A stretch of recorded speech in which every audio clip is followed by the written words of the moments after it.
이사야서 맥잡기 15번째 시간 하도록 하겠습니다. 이사야서는 여러분 아시는 대로 총 66장으로 이제 구성이 되어 있고 그 66장 가운데 앞에 39장하고 뒤에 27장이 내용이 완전히 다릅니다.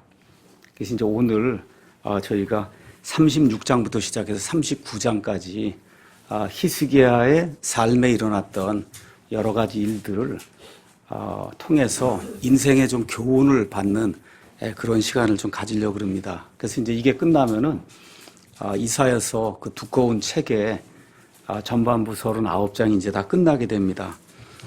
우리가 지난 시간에 이사야서 34장, 35장을 이제 살펴봤습니다. 그래서 34장에는 맨 마지막 때 예수님 천년왕국이 이제 이루어지기 전에 7년 환란기가 있고 7년 환란기 끝에 이스라엘을 공격하고 하나님을 대적하던 이 민족들이 심판받는 그런 내용, 이거를 우리가 34장을 통해서 이제 살펴봤습니다. 특별히 여러 그 이방인들 가운데 에돔, 우리 킹제임스 성경에 이두메아라고 표현된 한 나라를 하나님이 이렇게 지적하셔갖고 그래서 그 나라에 정말 하나님의 그 극심한 그 심판을 부으셔서 그 에돔 땅 자체가 들짐승과 그 다음에 날짐승 이런 그 짐승들이 사는 것과 같은 그 지역이 되고 지옥처럼 이렇게 이제 변하는 이런 내용을 우리가 이제 살펴봤어요. 여러분과 제가 에돔 이야기하면 그러면 꼭 기억해야 될 게 우리 예수님께서 이 땅에 오실 때 유명한 왕이 있었습니다. 그 이후에도 헤롯이라고 하는 그런 왕이 성경의 사도행전까지 계속 나오거든요.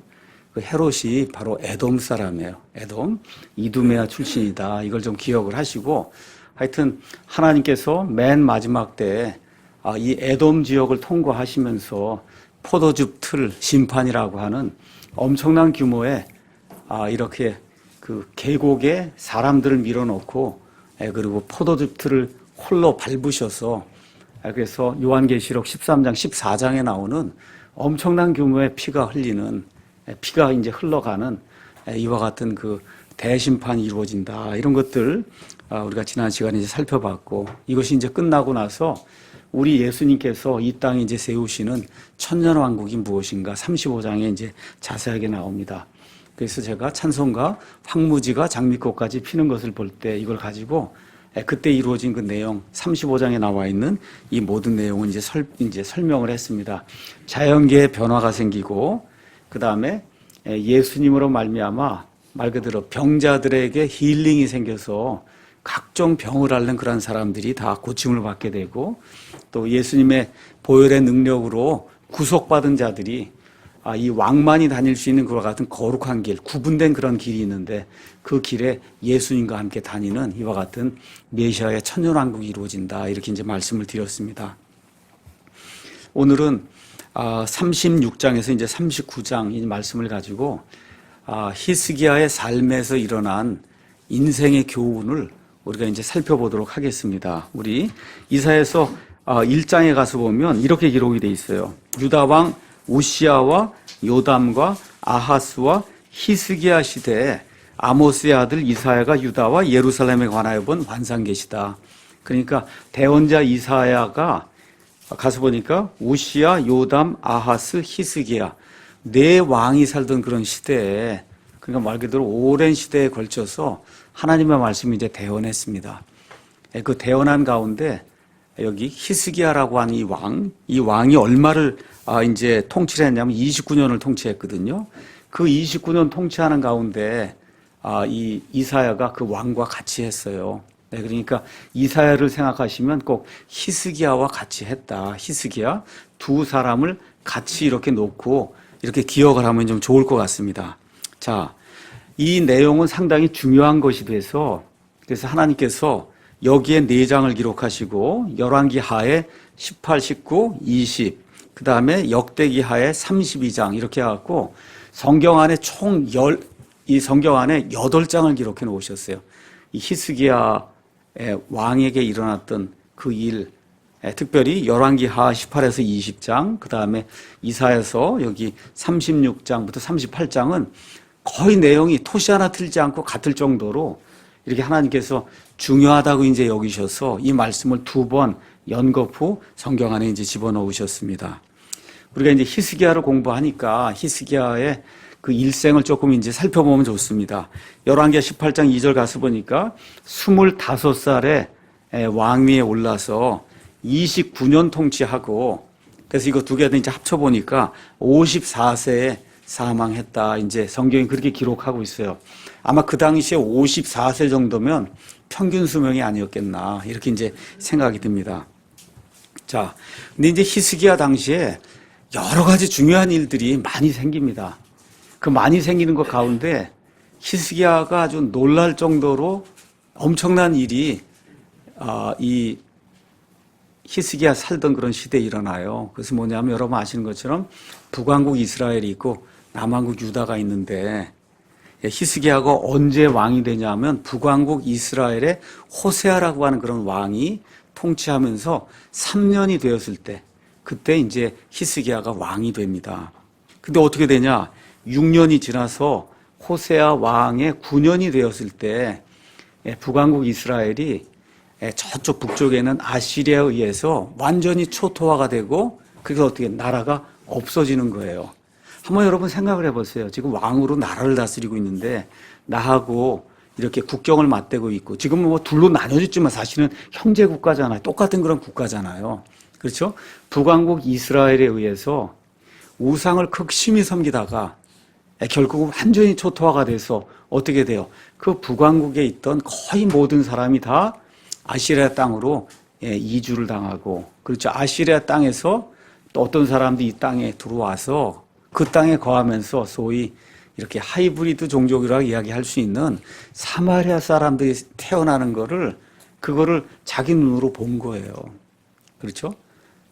그러니까 지금 아시리아가 아주 굉장히 강대국이 돼갖고 바로 자기의 형제국가 이스라엘이 이 아시리아에 의해서 멸절되는 거를 이 유다 왕 히스기야가 본 겁니다. 얼마나 놀랐겠어요. 그렇죠? 근데 거기서 끝난 것이 아니라 이제 오늘 가서 보면 그 강력한 세력 아시리아가 유다를 침공하러 내려와서 유다를 거의 다 초토화시키고 겨우 예루살렘과 그 주변 지역만 지금 남겨놓는 이와 같은 안타까운 일이 히스기야 이제 삶에서 이제 일어나는 거예요. 자, 그래서 히스기야가 29년을 사는 가운데 여러분 이제 아시는 것처럼 나중에 15년은 히스기야의 기도를 통해서 하나님이 수명을 연장해 주신 거예요. 그렇죠?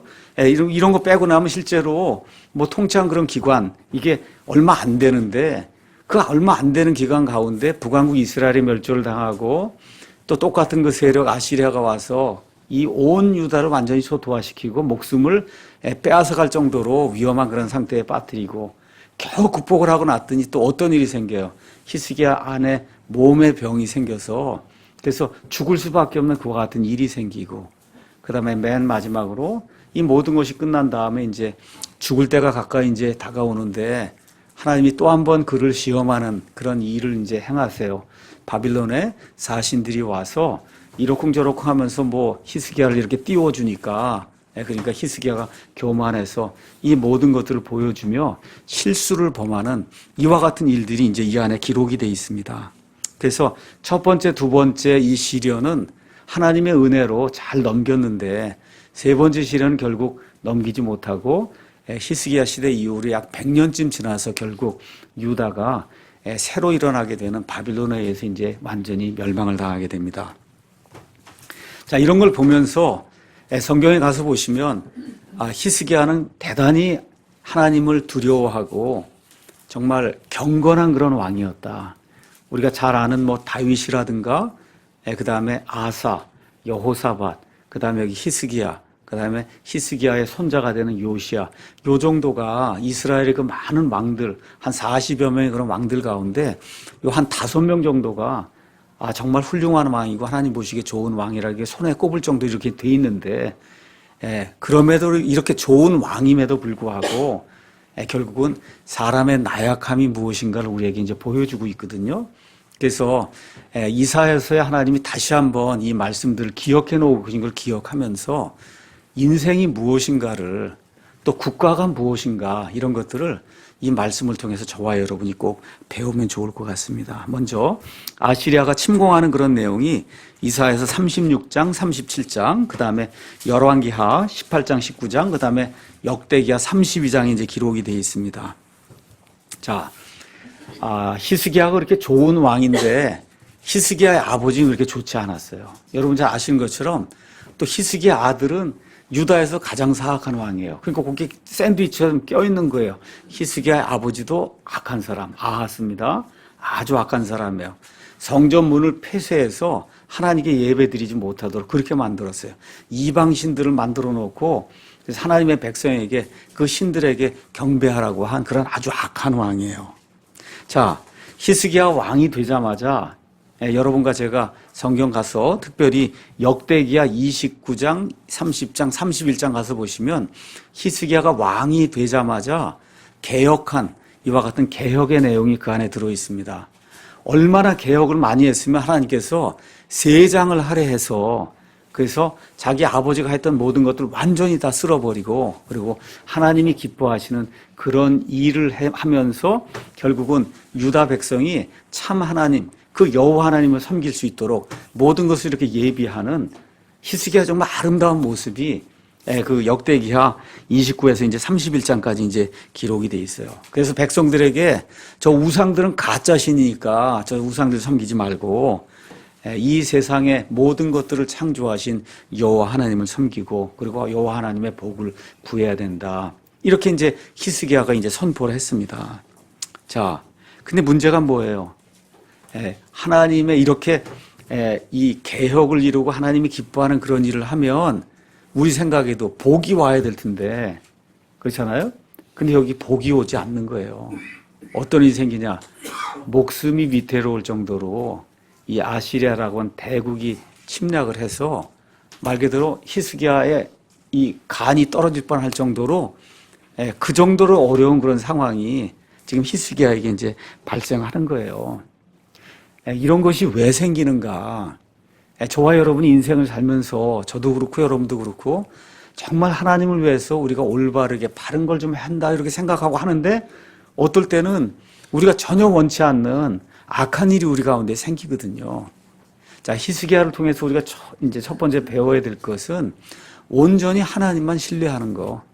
내가 아무리 하나님을 위해서 많은 일을 했어도 혹시 그 가운데 내 힘으로 무엇을 하려고 하는 그런 것이 있지는 않은가. 그래서 히스기야처럼 그렇게 좋은 왕이 하나님을 위해서 개혁을 했음에도 불구하고 그에게 엄청난 그런 시련이 이제 생기게 된 그 이유가 뭐냐. 앞뒤 문맥을 가서 쭉 살펴보면 오직 하나님만 신뢰하라고 하나님이 히스기야에게 시련을 준 것이다. 이렇게 저와 여러분이 생각을 하면 좋을 것 같습니다.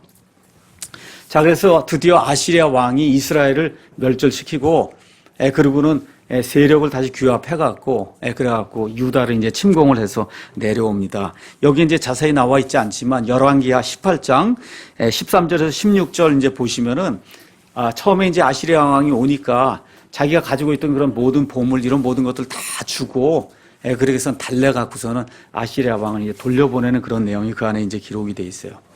이게 끝난 이후에 이대로 있다가는 안 되겠다 이렇게 생각을 하고는 저 위에 아시리아가 있고 그렇죠. 여기 지금 유다가 있고 저 밑에 뭐가 있어요? 이집트가 있으니까 성경에 정확하게 나와 있지는 않지만 하여튼 이집트의 힘을 빌려야 되겠구나 이렇게 생각하고 무언가 협상을 벌이고 한번 도움을 구하는 그런 내용이 있었던 것 같아요.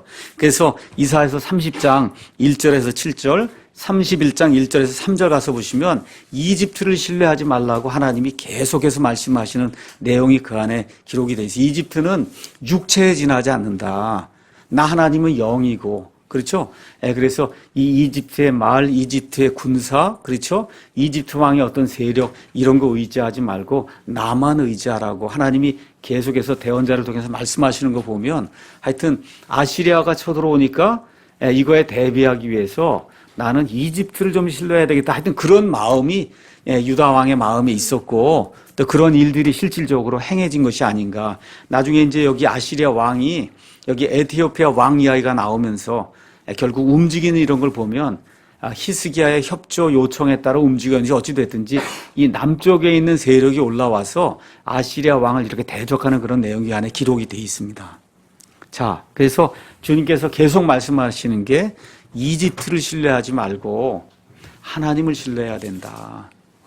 우리나라의 상황도 똑같아요. 제가 아무리 뭐라고 이야기해도 항상 저와 여러분 기도해야 되는 게 뭐예요? 국가를 위해서 저와 여러분을 기도를 해야 됩니다.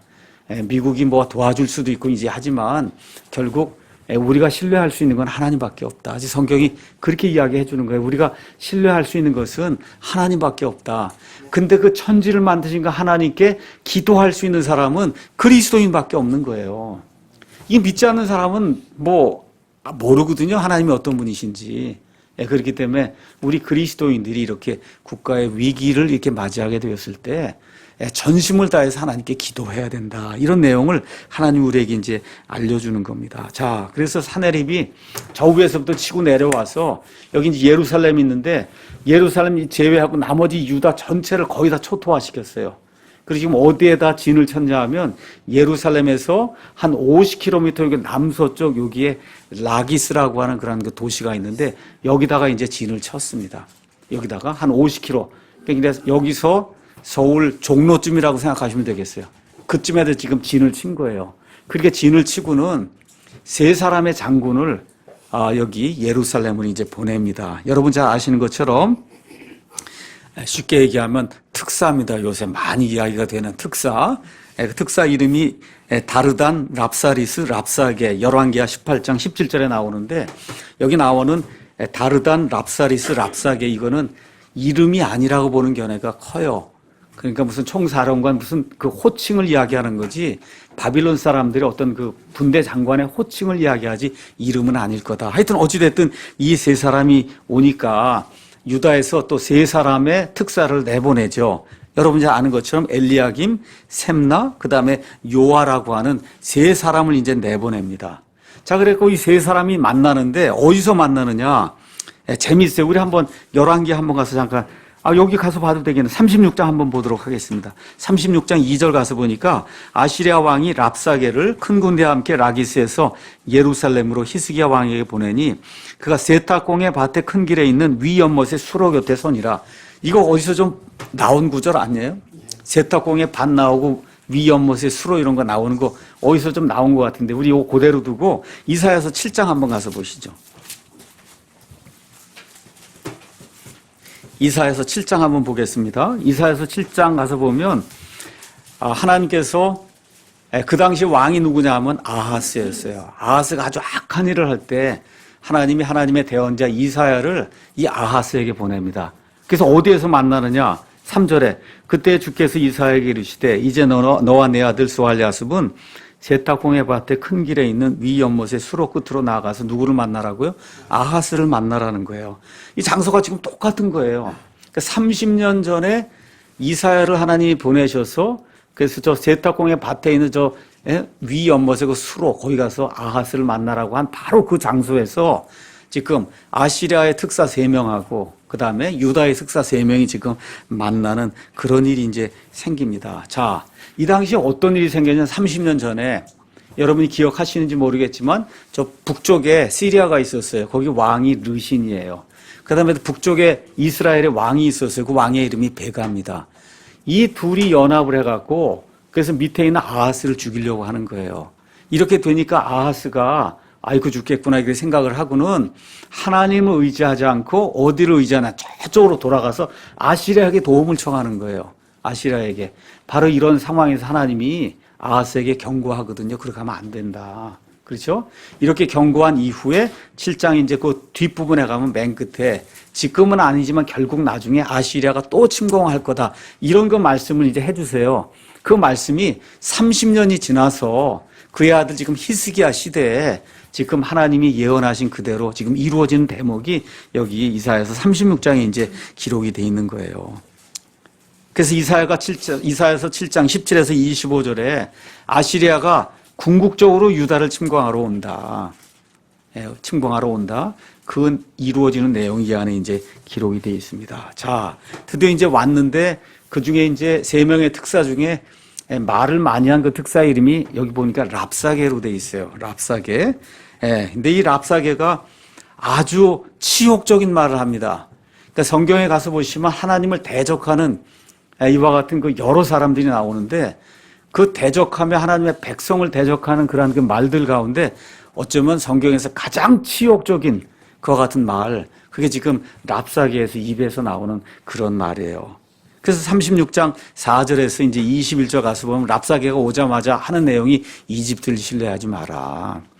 너희가 지금 이집트를 신뢰하는 것 같은데 이집트 신뢰하다가는 그러면 다 망한다. 이제 그 얘기를 지금 하고 있는 겁니다. 그래서 6절에 아시리아가 이집트보다 훨씬 세다. 그러니까 이런 내용을 보면 벌써 히스기야가 하여튼 아맘리에 이집트하고 무슨 협약을 맺고 이렇게 갖고 어떻게 하든지 살아나려고 한 그런 일이 있으니까 그러니까 지금 어떻게 되지? 예루살렘이 있고 예루살렘 남서쪽 지금 50km 여기에 지금 아시리아가 주둔하고 있고 이 밑으로 이제 이집트가 있는 거잖아요. 그렇죠? 지금 이런 상황에서 지금 보내놓고는 그리고 이집트 신뢰하지 마라. 이제 그렇게 지금 이야기를 하는 겁니다. 그렇죠? 자, 그러면서 또 뭐라고 이야기하느냐? 10절에 가서 보니까 우리가 그냥 올라온 게 아니라 여호와, 너희가 섬기는 여호와, 그 여호와가 우리를 보낸 거다. 너희들 그것도 깨닫지 못하느냐. 이제 그렇게 이제 이야기를 하는 거예요. 그랬더니 이 말을 듣다가 11절에 그 유다의 특사들이 도저히 이제 더 못 듣겠는 거예요. 근데 무슨 말로 해요, 지금? 유다 나라 말로 하니까. 그래서 유다 사람들이 다 듣잖아요. 그러니까 간청을 하지요. 뭐라고 간청? 유다 사람들이 알아들으니까 시리아 말로 좀 하면 안 되겠냐. 그렇죠? 예. 그렇게 하면 우리끼리만 이렇게 이야기하고 알아듣고, 그리고 일반 백성은 알아듣지 못하게 그렇게 하는 것이 좋겠다. 이랬더니 랍사게가 화가 나갖고, 그렇죠? 그러고서 이제 이야기하는 거예요. 12절에. 내 주인께서 내 주인과 내게만 이 말들을 하라고 나를 보냈냐. 내 주인이 그러라고 보낸 거 아니다.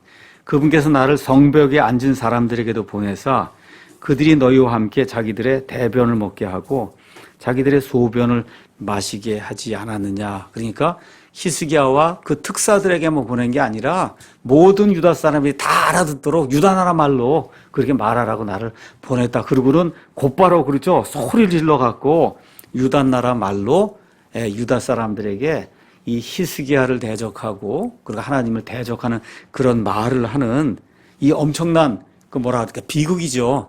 이런 일이 이 안에 이제 기록이 되어 있습니다. 자, 그러면서 이제 주장하는 내용이 뭐예요?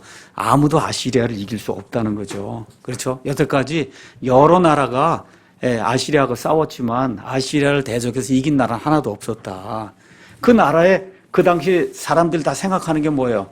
뭐 A라고 한 나라가 있으면 A라고 한 나라 사람들이 섬기는 신이 있단 말이야.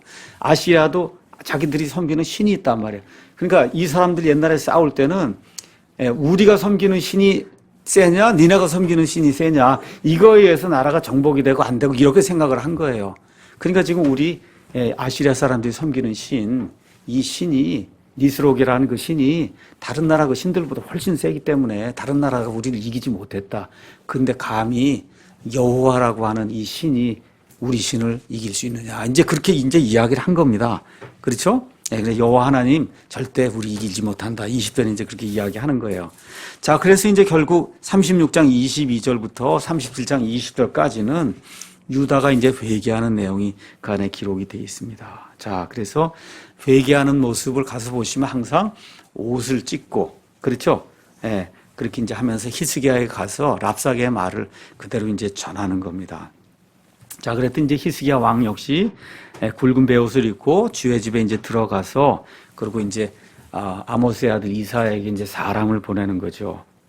그렇죠? 사람을 보내면서 히스기야가 탄식하는 내용이 참 그 말이 참 멋있어요.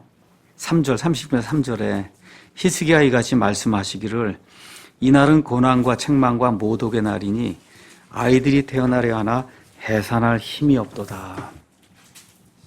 지금 우리나라 상황하고 똑같거든요. 이 자유민주주의 이거 시장경제체제 좋은 나라 이거를 어떻게 하든지 지금 지켜보려고 하는데 힘이 없다. 지금 그렇게 이야기하는 똑같은 거예요. 힘이 없다. 거기 랍사게 주인이 살아계신 하나님을 모독하려고 랍사게를 보내서 엄청난 비방의 말을 했는데 하나님도 분명히 들으셨을 거다. 그러니 당신이 우리 국가와 나를 위해서 하나님께 대신 기도를 해달라. 그렇게 이제 이야기하는 거예요. 그래서 6절에 이사야가 다시 회신을 보냅니다. 두려워하지 마라. 7절에 내가 그에게 돌풍을 보내리니 그가 풍문을 듣고 자기 땅으로 돌아갈 것이요 내가 그를 그의 땅에서 칼에 쓰러지게 하리라 하고 하나님이 주시는 말씀을 이제 대언을 합니다. 자, 이런 상황 속에서 랍사게가 이제 말을 다 했으니까, 특사가 다 말을 했으니까 돌아가야 될 거 아니에요. 돌아가려고 하는데 어떤 일이 생겼냐. 아까 말씀드린 예루살렘이 있고, 그 다음에 여기 한 50km 이게 서남 쪽에 지금 라기스가 있는데, 저 밑쪽 이집트 저쪽 어디 있는 데서 에티오피아 왕 등이 이렇게 해갖고 여기 예루살렘을 구하려고 지금 군사를 보냈다고 하는 거예요. 이렇게 되니까 아시리아 왕이 빨리 예루살렘을 점령해야 되겠고, 이렇게 생각을 하고는 이 라기스에서 예루살렘이 조금 더 가까운 림나라고 하는 데로 지금 치고 올라온 거예요. 림나. 그렇죠? 그래서 지금 림나로 지금 치고 올라온 이 상태에서 예루살렘을 정복하려고 하는데 그냥 안 되니까 아주 두렵게 하려고 그래서 편지를 써서 히스기야 왕에게 이 사신을 보내갖고 편지를 전달한 내용이 그 안에 이제 기록이 되어 있습니다. 자, 그래서 그 편지의 내용이 뭐냐. 10절에 하나님 믿지 마라. 그렇게 이야기하는 거, 하나님 믿지 마라. 그러면서 11절에서 13절 또 얘기하는 거예요. 지금까지 내 조상들이, 그렇죠, 여러 나라 왕들, 여러 나라를 다 멸절시켰다. 그렇죠? 예. 이렇게 이제 하면서 위협을 이제 가하니까 히스기야 왕이 그 편지를 받아들고는, 그리고는 어떻게 해요? 하나님의 집에 들어가서 그래서 하나님께 이 모든 거를 아뢰는 겁니다. 기도하는 거예요. 그러면서 16절에 이 사람들이 뭐라고 떠들든 이 모든 것들은 가짜신이고 하나님만이 온 우주 공간 모든 것을 창조하신 유일한 하나님이심을 제가 믿습니다 하고 16절 그 말씀을 드린 다음에 사내립이 또 지금까지 여러 가지 편지를 보내서 지금까지 위협했던 이런 모든 말 다 들으시지 않으십니까? 저 백성들의 신들은 다 가짜 신이기 때문에, 그렇기 때문에 지금까지 견딜 수가 없었지만, 그렇지만 하나님은 그런 분이 아닙니다. 이제 그렇게 이야기하는 거예요.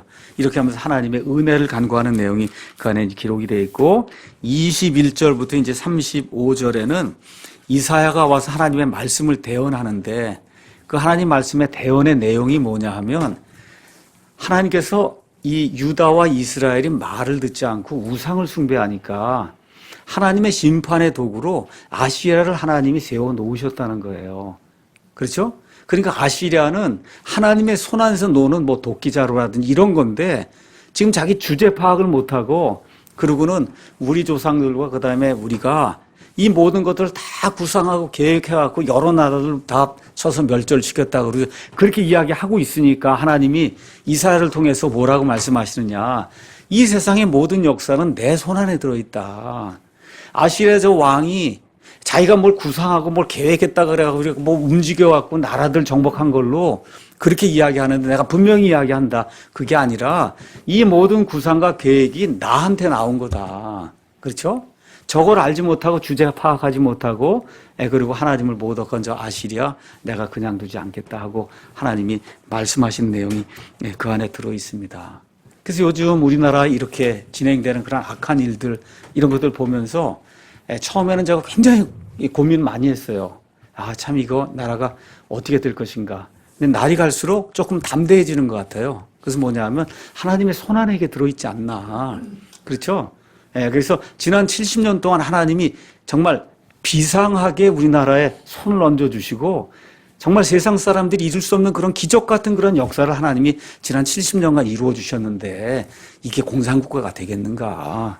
이게 이런 생각이 자꾸 요새 들면서 하나님께 기도하고 우리가 해야 될 그런 일들 제대로 감당을 하고 할 수 있는 대로 올바른 그런 진실을 알리며 하나님의 말씀 선포하고 나갈 때 우리 그리스도인들이 정신만 차리면 그러면 하나님께서 분명히 지켜주실 거다. 이 모든 계획과 구상, 뭐 시진핑이니 김정은이니 뭐니 해갖고 다 구상하는데 다 어디 손에 들어있어요? 하나님이 지금 손 안에 지금 들어있거든요.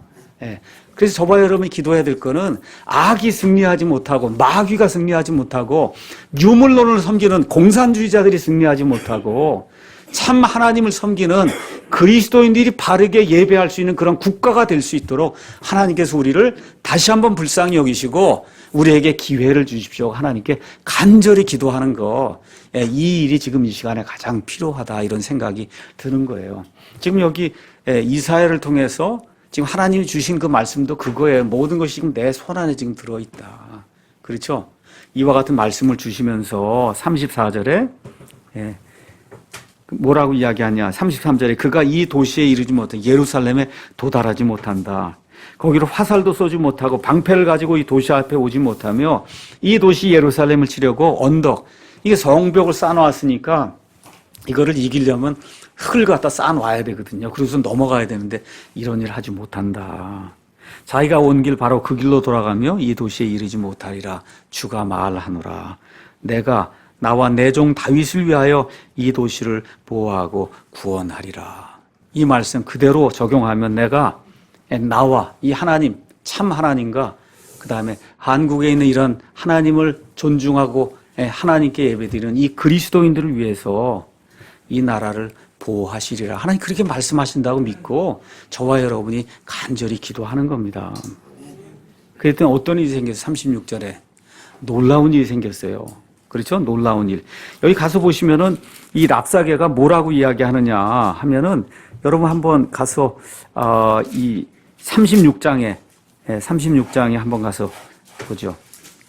36장 8절 가서 보면 랍사게가 뭐라고 이야기하냐 하면 여기 내 주인 아시리아 왕에게 보증금을 내라. 만일 내가 내 편에서 말 2,000마리에 말 탈 수 있는 그런 사람을 태울 수 있거든. 내가 그 말들을 내게 주리라. 이게 무슨 얘기예요? 2,000마리의 이 말에 탈 수 있는 사람도 유다에는 없다는 거예요. 이렇게 허풍을 쳤거든요. 그렇죠? 너희가 무슨 힘이 있냐. 내가 지금 2,000마리 말 준다 그런다. 그래서 거기 기병 2,000명이나 있어서 그 말에 탈 수 있느냐. 이렇게 지금 이 기를 죽이려고 그렇게 했는데 어떻게 하나님이 천사 하나를 보내니까 그냥 하룻밤사이에 18만 5천 명이 거꾸러져서 송장이 되는 그런 일이 그 안에 이제 기록이 돼 있습니다. 이거 혼비백산에서 사내립이 자기 땅으로 이제 돌아가서 그래서 수도가 어디예요? 아시리아의 수도가 니느웨입니다. 니느웨 가서 거하다가 자기 신 니스록의 집에서 나중에 얼마쯤 시간이 한 20년쯤 시간이 지났을 때 자기 신전에서 자기 신에게 경배하다가 아들들 둘이 반역을 일으켜요. 아들 아멜렉과 살에살. 그래서 자기 아버지를 죽입니다. 이렇게 죽이고는 알메니아 땅으로 이제 도망을 가고 에살 핫돈이 그를 대신해서 이제 왕이 되는 이러한 그 뭐라 그럴까 하나님의 승리의 기록이 지금 이 안에 들어 있어요. 자, 이런 것들 저와 여러분이 기억을 하면서 공산주의자들이 어떠한 계략을 펴도 하나님의 천사가 순식간에 이 모든 일을 뒤집어 엎어서 올바른 것이 승리할 수 있도록 저와 여러분이 간절히 기도하면 좋을 것 같습니다. 자, 이제 첫 번째 시련을 넘겼단 말이에요. 이제 두 번째 시련이 왔는데 이 두 번째 시련은 자기 몸에 생긴 병이에요. 자기 몸에 생긴 병. 이 몸에 생긴 이 병이 여기 가서 보면 이제 아시리아 침공 다음에 이제 나오는데 실질적으로 가서 보면 아마 순서가 바뀌어서 병난 것이 먼저 있지 않았는가 이렇게 이제 우리가 생각을 해볼 수가 있습니다. 가서 한번 보시면 38장 6절에 그 하나님이 약속을 주시는데 몸도 고쳐주고 이 도시를 아시리아 왕의 손에서 건져내고 이 도시를 보호한다고 하는 이런 그 말씀을 주시잖아요. 이런 걸 봐서는 아시리아 침공 그 이전에 병도 나고 그 이후에 병도 고쳐지고 그 다음에 아시리아의 침공도 막아낸 것이 아닌가 이렇게 보는 이와 같은 견해도 있다는 걸 저와 여러분이 생각을 하면 좋을 것 같습니다. 자, 왕이 병에 걸린 거예요. 여러분 왕이 여러분 우리나라 대통령이 병에 걸렸다. 그러면 나라가 위태롭잖아요. 그렇죠? 군 통수권자가 병에 걸려 있으니까 굉장히 나라가 위태로운 거예요. 근데 거기다 또 더 큰 문제가 있어요. 히스기야에게. 어떤 문제가 있느냐? 왕위를 이어받을 아들이 없는 거예요. 왕위를 이어받을 아들이 없습니다. 그 히스기야가 죽으면 그러면 하나님께서 다윗의 왕좌를 통해서 계속해서 메시아 계보를 잇겠다고 하는 그 일이 이루어지지 않는 거예요. 지금 이런 그 위태로운 그런 상황이 지금 히스기야에게 이제 발생을 한 겁니다. 자, 이런 가운데 히스기야가 병들어 죽게 되니까 하나님이 누구를 또 보내느냐? 이사야를 보내는 거예요. 그래서 그것은 아주 매정하게 이야기합니다. 뭐라고 얘기해요? 주가 이같이 말하노라. 내 집을 정리하라. 내가 죽고 살지 못하리라. 참 정말 여러분 옛날에 그 대원자가 어떤 사람인지 한번 이렇게 한번 생각을 해보세요. 망한 데 가서 너 죽는다. 이거를 가서 그것도 주가 말하노라. 그렇죠? 그러니까 뭐야? 그 말하는 그 순간에는 하나님의 입이 돼갖고 그걸 말하는 거예요. 그러니까 그 당시 그 대언자라고 하는 게 정말 하나님의 그 참 대언자. 이거 잘못하면 목숨이 다, 너 이런 말 해서 죽이면 그러면 끝나는 거잖아요. 그렇죠? 예. 정말 이사야하고 또 이 히스기야가 얼마나 이게 친구 같은 그런 사이였겠어요. 아, 근데 하나님이 보내니까 가갖고는 당신 죽으니까 집 다 정리하라고 그렇게 이야기하니 참 이렇게 보면 매정하기도 하고 또 그러면서 이게 대언자라 어떻게 입을 안 열 수도 없고 그렇죠? 참 이게 구약시대 이게 대언자라고 하는 게 정말 그 사람의 외모를 취하면 안 되는 그런 그 포지션을 가진 사람이구나. 그렇죠? 예, 목사, 신학시대의 목사도 이와 비슷해요. 어떨 때는. 예, 요 근래에 여러분 아시는 것처럼 목사가 왜 자꾸 이렇게 이런 이야기들을 하느냐. 예, 몹시 괴로워하는 그런 사람들 많은데 예, 저도 하고 싶지 않습니다. 예, 하고 싶지 않은데 그 일을 안 하면 제 직무유기이기 때문에 어쩔 수 없이 하는 거예요. 이게 하나님의 오른쪽의 가치는 공산주의가 아니고 사회주의가 아니다. 예, 인민민주주의 하는 거 아니다. 하나님의 뜻은 하나님의 보편적인 가치, 온 인류를 위해서 하나님 만들어준 보편적인 가치. 예, 이것은 그런 거 아니다. 질서를 지키고 법치를 해야 되는 거 이런 것들이 하나님이 원하시는 거라는 거를 목사가 전달하지 않으면 안 될 그런 상황이 생겼기 때문에 어쩔 수 없이 지금 입을 여는 거예요. 그래서 오늘 이사야서 이거 말씀을 이렇게 준비하면서 야, 그 당시에 지금부터 한 2700년 전에 왕 앞에 가서 당신 죽는다고 그 이야기할 때 그 이사야의 심정이 어땠을까? 그것보다는 그래도 내가 더 낫지 않을까? 그런 생각이 좀 들더라고요. 그건 뭐 말한다 그래서 죽일 사람도 있는 것도 아니고 그 당시에는 왕이 잡아다 죽이라 그러면 그럼 뭐 목을 베는 거지 어떡하겠어요. 그렇죠? 그런 상황 속에서도 이사야 가서 담대하게 떠누면서 매정하지만 하나님의 말씀 있는 그대로 전달하는 그러한 그 뭐랄까 엄숙한 모습을 우리가 이 성경을 통해서 이제 보게 됩니다. 그랬더니 히스기야가 기도하는데 통곡했다 그랬어요. 영어로 가서 뭐 wept 그 다음에 sow라고 돼 있어요. sow 여러분 여기 상처 이렇게 났는데 여기 소금 같은 거 이런 게 닿으면은 아주 쓰라린 거 아시죠? 그거 쓰라리라 할 때 그게 sow예요. 그게 S-O-R-E 엄청나게 말 그대로 찢어질 정도로 이렇게 아프게 그렇게 벽을 바라보며 기도했다. 그러니까 어떤 분들이 뭐 이렇게 또 이기적인 기도를 하느냐 또 그런 사람도 있어요. 지금까지 제가 행했던 그러한 그 일들을 하나님 좀 보시고 저를 고쳐주십시오. 그렇게 기도했다고 너무 이기적이다 그렇게 이야기하는데 저는 그렇게 생각하지 않습니다. 하나님께 내가 최선을 다했던 거 뭐 들어주셔도 좋고 들어주지 않으셔도 좋지만 인간이라고 하는 거를 여기서 보여주는 거예요. 인간이 인간다워야 그래야 인간이 보기에도 가장 아름답고 하나님 보기에도 가장 아름다운 거예요. 얼마나 다급했으면 그렇죠? 그랬으면 하나님께 내가 지금까지 행했던 하나님 위해서 일했던 그런 좋은 것들 하나님께서 한번 기억하시고 저를 고쳐주십시오 하고 그 인간적인 그런 모든 모습이 그 안에 이렇게 그대로 고스란히 이렇게 들어있는 거 이런 것들 저와 여러분 한번 생각해 보면 참 좋을 것 같습니다. 하나님이 그 기도를 들으시고 병을 고쳐주시면서 약속하시죠. 얼마를 더해주세요? 15년을 이제 더해주신다. 그 말씀과 함께 또 아시리아 사람들이 침공을 해도 이 도시를 내가 보호해주겠다. 그리고는 결국 어떻게 해요? 표적을 주시죠. 7절에서 8절. 그래서 아하스의 해시계 해가 이제 오후도 이렇게 뜨면서 이렇게 되면 이게 그림자가 이게 길게 되는데 그 그림자가 짧게 이렇게 다시 10도 돌아오도록 이와 같은 그 표적을 주는 내용이 그 안에 기록이 되어 있습니다. 그러니까 길게 되는 건 자연적으로 그렇게 되는 거고 짧게 되는 건 그거는 기적이 없이는 불가능한 거 아니에요. 그렇죠? 그래서 여기 줄어든다고 하는 건 제가 지난번에 한번 이야기한 것처럼 인생이라고 생각하면 인생의 시간을 다시 되돌려서 청년의 시절로 이렇게 보내준다고 하는 그런 의미. 그래서 결국 얼마를 더 살아요? 15년을 더 산다고 하는 거를 하나님이 인생이 가면서 이렇게 수그러지는 방향으로 가는데 이걸 다시 되돌려서 그래서 살려준다고 하는 그런 의미로 아하스의 그 해시계가 뒤로 이게 돌아오는 이와 같은 표적을 하나님 이제 보여주십니다. 그래서 해가 움직인 거 나중에 이제 요 다음 장에 가서 보면 바빌론의 사신들이 오거든요. 근데 바빌론 땅에서도 그 기적이 이렇게 보여줬다고 하는 그런 대목이 역대기하 32장 31절에도 이제 기록이 되어 있습니다.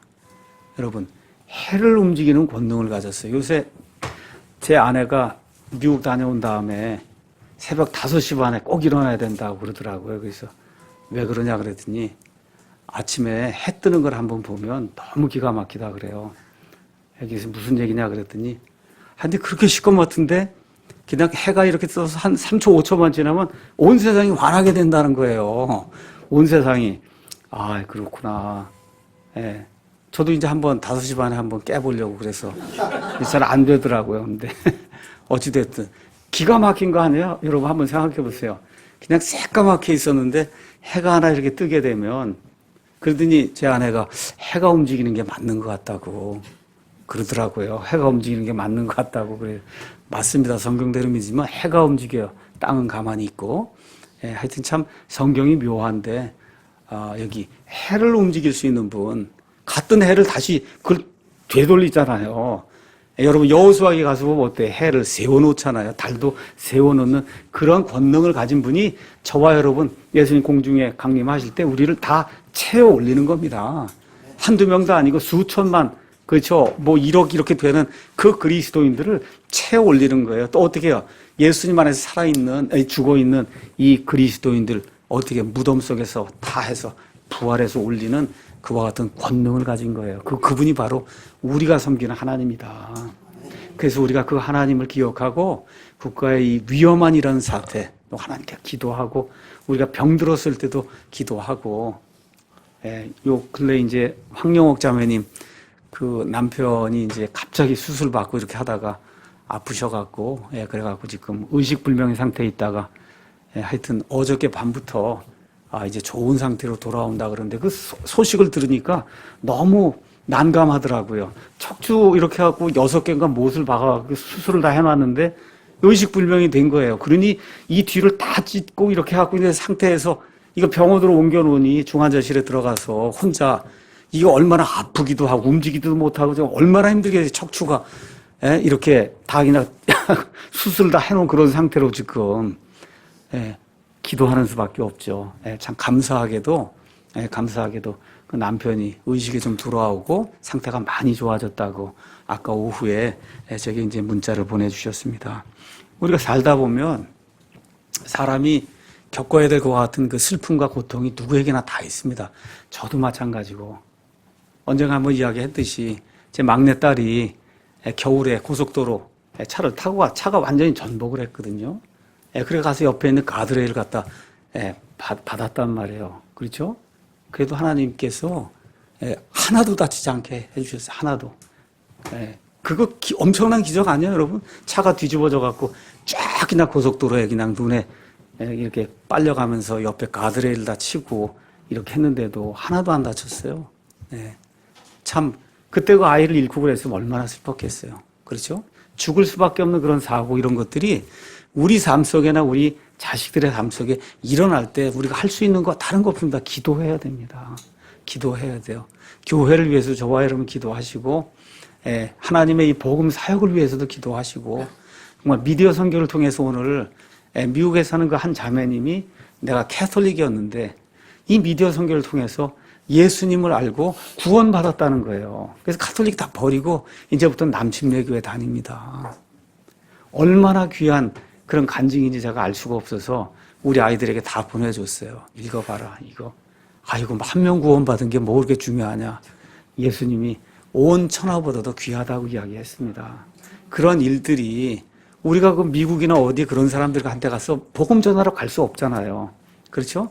저와 여러분이 같이 합력을 해서 이런 미디어 선교를 하고 해서 이걸 올려놓을 때 그 말씀을 찾아 듣고는 그 사람이 변화가 돼서 그래서 매일매일 하나님을 아는 것이 너무 즐겁다. 이와 같은 그 간증을 이렇게 이제 보내왔더라고요. 정말 하나님께 정말 감사를 드립니다.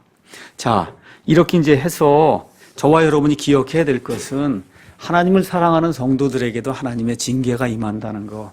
히스기야가 그렇게 훌륭한 왕이었지만 그의 삶에 하나님의 징계가 임한다는 거. 우리가 인정하기 힘들지만 이게 사실이다. 자, 이런 가운데 히스기야가 38장 9절에서 20절에는 자기의 죽음과 그 다음에 하나님의 구출과 이런 모든 것들을 이렇게 한 열 몇 절에 걸쳐서 묵상하면서 시를 기록해 놨어요. 너무 아름다운 시입니다. 그래서 저와 여러분이 혹시 나중에 이렇게 죽음의 그 병상에 눕게 되든가 하여튼 이런 일이 생길 때 기억을 하시고 히스기야가 죽음과 하나님의 그 구출과 부활과 이런 거 이거에 대해서 인생을 무엇라고 이렇게 기록해 놓았는가. 이거 세상에 어떤 시인도 기록할 수 없는 그런 아름다운 말을 이 안에 이제 기록해 놨습니다. 제가 이야기하지 않겠어요. 참으로 아름다운 시에 인생이 무엇인가를 보여주는 죽음을 직감하고 그런 가운데 하나님의 은혜로 구원받는 이 성도의 아름다운 모습이 이 안에 기록이 돼 있으니까 어려움 당하시거든 여기 이사야서 38장 9절에서 20절 말씀을 펴시고 한번 묵상을 해보시면 좋을 것 같습니다. 자, 여러분과 제가 이제 가서 보면은 이 므낫세가 몇 살에 이제 왕이 되냐면 12살에 왕이 돼요. 12살에 왕이 됩니다. 자, 그러니까 다시 말해 15년을 더 살았으니까 이렇게 하나님께 기도한 다음에 3년 지나서 드디어 므낫세가 태어난 거예요. 그렇죠? 그래서 므낫세가 얼마를 통치했냐? 55년을 통치했는데 유다에서 가장 사악한 왕이었다. 그렇게 이제 성경이 기록하고 있어요. 그랬더니 어떤 분이 그 히스기야가 잘못 기도한 거 아니냐. 그렇죠? 히스기야가 잘못 기도한 거 아니냐. 그렇게 이제 이야기해요. 근데 저와 여러분이 분명히 이야기할 수 있는 게 있어요. 그건 뭐예요? 자식이 어떻게 될지 아무도 모릅니다. 히스기야 입장에서는 어떻게 해요? 하나님께 나의 인간적인 모든 것을 내어놓고 그리고 하나님께 기도한 거 외에 다른 거 없어요. 므낫세가 어떻게 될지 그것까지 알고 히스기야 기도할 수 없잖아요. 그렇죠? 그러니까 이런 것들을 좀 문맥을 파악을 하고 이렇게 해야지 저렇게 이기적인 기도를 드렸다가 그렇죠. 조금 있다 3년 있다 아들이 태어났는데 저렇게 사악한 아들이 태어났다. 이렇게 해서 히스기야를 비난하면 이 세상의 모든 거 그런 식으로 바라보면 끝이 없거든요. 그런 건 아니다. 그렇게 해서 이제 죽을 쏘놨는데 55년 동안 그 이후에 또 누가 등장해요? 요시야가 또 등장해서 그냥 다 깨끗이 치워버리잖아요. 그렇죠? 그러니까 이게 알 수가 없는 거예요. 그러니까 뭐 아들이 뭐 잘못되고 어쩌고 이런 걸 가지고 어떤 사람을 평가할 수는 없는 거다. 이런 걸 저와 여러분이 기억을 하면 좋을 것 같습니다. 얼마 전에 우리 킹잼 성경 진역에 아주 유명한 피터 워크맨이라는 그 분이 계셨는데 2년 전에 돌아가셨어요. 2년 전에. 근데 어떤 일이 발생했냐? 얼마 전에 한 달 전에 워크맨의 아들이 있는데 어느 대학의 이제 교수입니다. 그 아들이 있는데 아들에게 이제 그러니까 워크맨의 손자 둘이 있는데 남자아이들 둘을 그 아버지가 가서 죽이고 그러고는 본인도 자살을 했다는 거예요. 그런 기사가 시카고 트리뷴이라고 유명한 그런 것이 이 신문에 이제 뜨게 된 거예요. 뜨게 됐어요. 참 이거 보면 안타까워요. 안타까워요. 그럼 워크맨이 나쁜 사람이냐? 아니거든요. 아니에요. 다만 하여튼 무언가가 꼬여서 그런 악한 일이 그 가정에 발생을 하게 된 겁니다. 그래서 제가 키파이브를 이거 올리면서 그렇게 좀 부탁을 했어요. 정말 우리 아이들 관리 좀 잘해야 되지 않겠느냐. 가능한 한, 할 수 있는 한, 내가 할 수 있는 한. 여기 해도 안 되는 아들이 있어요. 여기 므낫세 같은 이런 아들도 있고 워크맨처럼 해도 안 되는 아들 손자들이 있을 수 있습니다. 그럼에도 불구하고 성경에는 부모가 돼서 가능한 한 하나님 아버지를 경외하는 그런 자식들을 만들어야 될 그런 책임이 우리에게 있다고 성경이 이야기하기 때문에 할 수 있는 대로 최대한 잘 해야 된다. 자, 이게 끝난 다음에 39장, 그 다음에 열왕기하 20장 12에서 19절에는 바빌론 왕이 보낸 사신단을 맞아서 그래서 히스기야가 자기의 모든 것을 다 보여주는 이와 같은 실수를 범한 내용이 그 안에 기록이 되어 있습니다. 자, 아시리아가 그 당시에 최대 강국이고 그 옆에 바빌론이 있는데 이거 신흥나라예요. 별로 크지 않은 그런 나라예요. 그렇죠? 근데 아마도 히스기야가 아시리아가 자꾸 침공을 하니까 저 바빌론하고 또 이번에 무슨 관계를 좀 맺어봐야 되겠다 이런 생각을 좀 했던 것 같아요. 또 그 당시 모든 게 이제 국제정세라고 하는 게 있는데 요새 제가 처음으로 국제정세라고 하는 걸 좀 파악을 하게 됐어요. 그러니까 그 당시에 보면 여기 이집트가 있어요. 유다가 있어요. 시리아가 있어요. 저 위에 아시리아가 있어요. 그 위에 바빌론이 있어요. 여기서 그 나라들이 계속 싸우면서 영토 전쟁을 벌이는 거예요. 그 일이 지금 우리나라에서 그대로 똑같이 지금 일어나고 있는 거다. 그러니까 서로 살펴봐야 되는 거라. 그렇죠? 어떤 나라와 같이 좀 연합을 하고 어떻게 해야만 내가 살 수 있을까를 서로 이렇게 하는 가운데 바빌론이 보니까 유다의 히스기야하고 어떻게 좀 잘 지내야 되겠다 그런 생각을 한 거예요. 사신단을 보내고 병에서 나았다고 하니까 선물도 보내고 이렇게 하다가 결국 어떻게 돼요? 히스기야가 바빌론에게 모든 걸 보여주고 그런 결국 그와 같은 실수로 말미암아 100년이 지났을 때 유다가 바빌론의 포로가 되어가는 그런 비극적인 일이 생겼다고 성경이 이야기를 해주고 있습니다. 자, 인생의 교훈 하나만 잠깐 보고 그리고 마치겠습니다. 우리 고린도전서 10장 한번 잠깐 보겠습니다. 우리가 지금 구약 성경을 읽었어요. 구약 성경. 자, 고린도전서 10장 11절 가서 보니까 이제 이 모든 일은 사도 바울이 언급했던 그 앞에 나와 있는 구약 성경에 이루어진 그런 모든 일이에요. 그들에게 본보기로 일어났다. 히스기야와 그다음에 그 당시 유다 사람들에게 본보기로 일어났어요.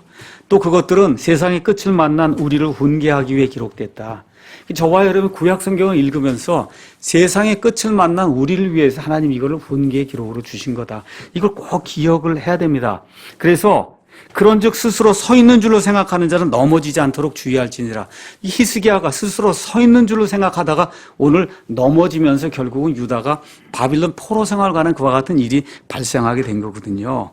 이런 것들을 기억하면서 마귀가 강온 작전을 동시에 병행한다는 걸 기억을 하면 좋을 것 같아요. 아시리아를 한번 사용해서 건드려 봤어요. 강하게. 그렇죠? 또 그의 몸도 이렇게 해서 악하게 이런 병이 걸리고 이런 걸 통해서는 히스기야가 넘어지지 않았어요. 그렇죠? 근데 선물 이렇게 가져다 주고 너 참 좋은 사람이라 그러고 이게 띄워주니까 큰 거 어떻게 그냥 넘어지고 고꾸라지고 만 거거든요. 그래서 마귀가 두 가지 모습으로 나타난다. 하나는 으르렁대는 사자의 모습으로 나타날 때는 대개 안 넘어집니다. 안 넘어져요. 그런데 교활하게 좋은 말로 이렇게 와서 사람을 이렇게 속이면 많은 사람들이 넘어진다는 거. 이런 것들을 기억을 하면서 히스기야에게서 우리가 그와 같은 인생의 교훈을 좀 배우면 된다. 마지막으로는 히스기야나 다윗이나 솔로몬이나 성경에 나와 있는 좋은 사람에 간 사람들이 다 실수한다는 거예요. 저와 여러분도 동일한 이와 같은 실수를 범할 수 있는 사람이라는 것을 늘 인식하고 살아야 된다. 제 아내가 늘 얘기하는 게 그거예요. 당신도 잘못하는 사람이고 잘못할 수 있는 사람이라는 것을 꼭 인식을 해야 된다. 그래서 저도 인식을 좀 하려고 노력을 많이 하고 있습니다. 안 될 때도 많지만. 두 번째는 뭐냐? 두 번째는 이게 다 무슨 얘기예요? 국가와 관련된 얘기죠. 그렇죠? 열왕기 상하, 역대기 상하, 그 다음에 대원서를 읽을 때 그 대원서를 읽으면서 저와 여러분이 국가를 하나님이 어떻게 심판하시는가를 꼭 기억을 해야 돼요. 지금 유다 패망의 원인이 뭐예요? 우상을 숭배하는 거예요. 우상 숭배하면 나타나는 게 뭐예요? 하나님의 공의가 파괴가 되는 거예요. 거짓을 선하다고 얘기하고, 그렇죠? 속이는 것이 옳다고 이야기하고, 사람들이 옳고 그른 거에 대한 그 판단의 기준을 제대로 세우지 못하는 그런 일이 생기면 반드시 하나님이 심판하신다는 거.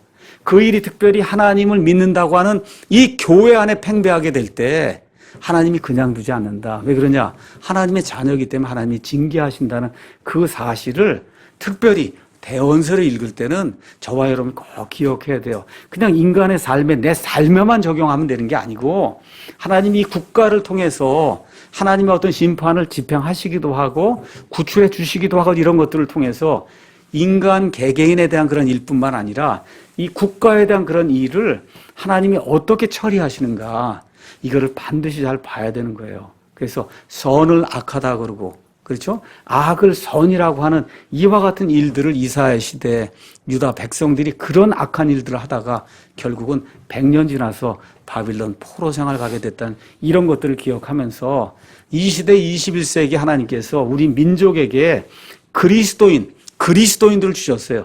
이 나라가 이승만 대통령과 함께 기도하면서 시작이 된 나라예요. 그리스도인들이 세운 그런 나라입니다. 70년이 지난 이 시점에 정말 우리 그리스도인들이 여기에 대해 감사하고 있는가. 이런 것들을 좀 기억하면서 하나님의 은혜와 긍휼을 구하는 이런 것이 성경 공부를 통해서 내게 들어와야 여기 오늘 읽은 이 성경 말씀이 실제 내게 적용이 된 그런 말씀이 된다는 거 이걸 꼭 같이 기억하면 좋을 것 같습니다.